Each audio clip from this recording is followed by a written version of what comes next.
All right, you're welcome back. We're going to switch gears now and start talking agriculture. It's something that has become sort of a burning issue, maybe in the last decade, I think, in Nigeria. But it looks like we're doing more talk. I don't know if it's more talk than action, or if the action is commensurate to all the talk we've been having in the country about how agriculture will save the nation. And I have here with me the CEO, Green Collar Jobs, African Farmer Mortgage. Thanks for being here today. Is that your name? Yeah, that's me. You know, I always ask you that every time, just so that people who are here understand that. We're going to be joined also by a guest in Abuja as we go on. Okay. But first, I wanted to ask you, there's this new drive now, sort of, about the need to support Nigerian goods and Nigerian products and all of that to help the economy pretty much. And we've always said agriculture is probably the way to go. Yeah.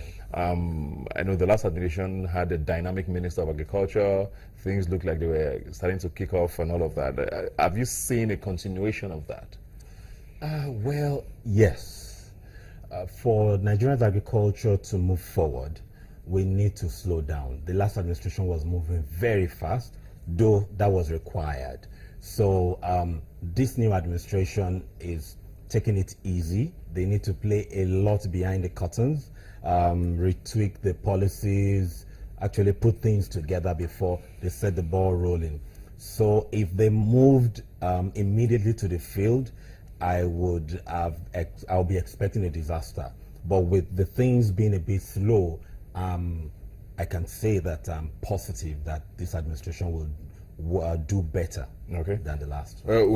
We're also joined by someone in Abuja, the director of QM Farms, Mayo Oyinkola. Thanks for being here today, joining us from Abuja.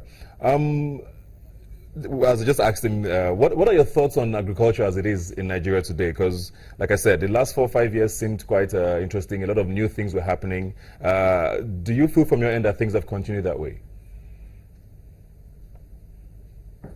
I think agriculture as it is right now, we are getting it to the youth, and youth's involvement is getting much more appealing. Agriculture is getting much more appealing to the youth, and with this, it gives a foresight for our nation being sustainable in agricultural production. I think if we get more youths involved in agriculture like this, we will get it right, but we have to get it slow. We don't have to like rush it. Yeah. How do we get more youth? Well. How do we do that? Because I mean, you just made a very good point there, and it's something we've all talked about. Where we need more young people in the farms. Young people are migrating more to urban centers, and it looks like more women are doing rural farming. Or how do we get more young people attracted into farming or agriculture as a whole? I think the basic point to get more people into agriculture is showcasing agriculture of the past and telling them the story of agriculture, historical facts available on agriculture. The media has to like give people, especially the youths, access to Nigeria pre-colonial era.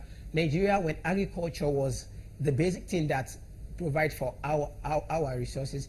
And they have to like showcase youths of today that are involved in agriculture.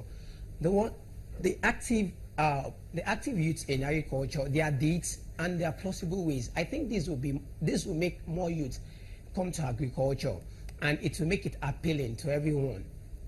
Okay, come back to you now, African Farmer. We see a lot of banning of things in Nigeria, and it's almost like every new government comes in with their own list. Yeah. Are those things actually, do they work? Is it a good way of growing local farming, really? The honest truth is that it's not. Why do I say so? Take, for instance, our grains. the reserves, the grains, the reserves, the silos are empty. So placing a ban on like grains, some grains and coal, when we don't have any reserve is disaster. Okay, so what I would expect is to say in the next 2 years, there's going to be a ban on this. And so they focus on local production, empowering local production, Bank of Industry coming in, to encourage the Dangotes and co to come with strong CSR projects. So we actually develop something within 2-3 years and say, okay, at the end of 3 years, this will be banned. So people would actually have enough to produce. We will have our grain reserves. We would have like rice. We will have enough rice to take us for a whole year before we begin to ban. So the banning, yes, is supposed to help, but it will create an initial instability. The chicken industry, the livestock industry mostly, that we're seeing a lot of ban on importation. Quite right, bulk of what comes in is not good. However, what initiatives have been put in place practically to ensure production?